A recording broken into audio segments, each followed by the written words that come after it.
I'm going to do a couple of things. This is like a little thing that is just essentially a sweatband and a rubber tee with a piece of dowel sticking through. This is something that I use a lot with part of my students and encourage them to do likewise because I think it gives them good feedback, which I'll explain in a moment.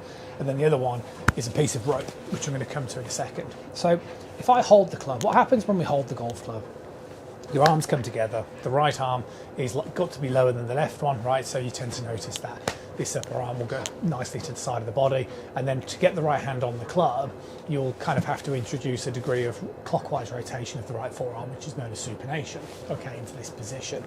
Now, if I then produce a backswing position where I externally rotate, which basically means my hand is moving because my upper arm is rotating, what we'll notice is the way that the pointer points up towards the sky. Okay, this is a really big thing. Okay, then if I sort of swing from this position up to the top, you can see the way the piece of dowel, well, you probably can't, but is above my left arm. And then as I come down, it's the same. My upper arm should move to the side of the body so the dowel stays pointing up. And then as I square the face and swing through, etc., etc. Okay, now the other component to understanding the right arm movement is understanding the distance between your upper arm and the side of your body and the distance between your lower arm and your upper arm. So what I mean by that is the distance between here and here and the distance between here and here.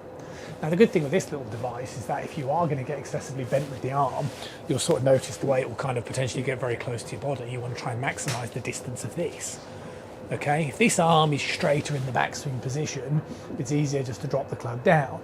If you bend the arm excessively in the backswing position, then you have to straighten it. It adds an element of complexity that's unnecessary. Here's the last point.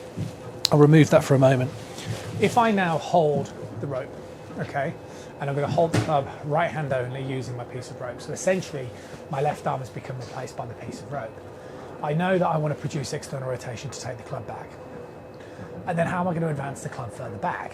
Because if I want to try and maximise the width between the lower arm and the upper arm, then I can't move the club anymore.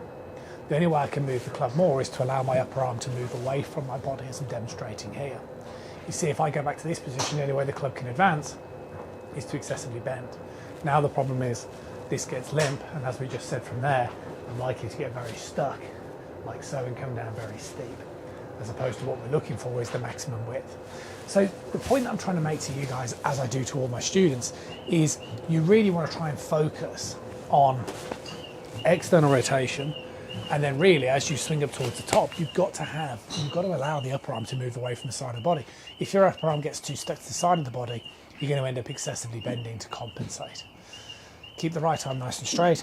It's a little sort of secret in golf that makes the whole process way, way easier. I'll see you soon.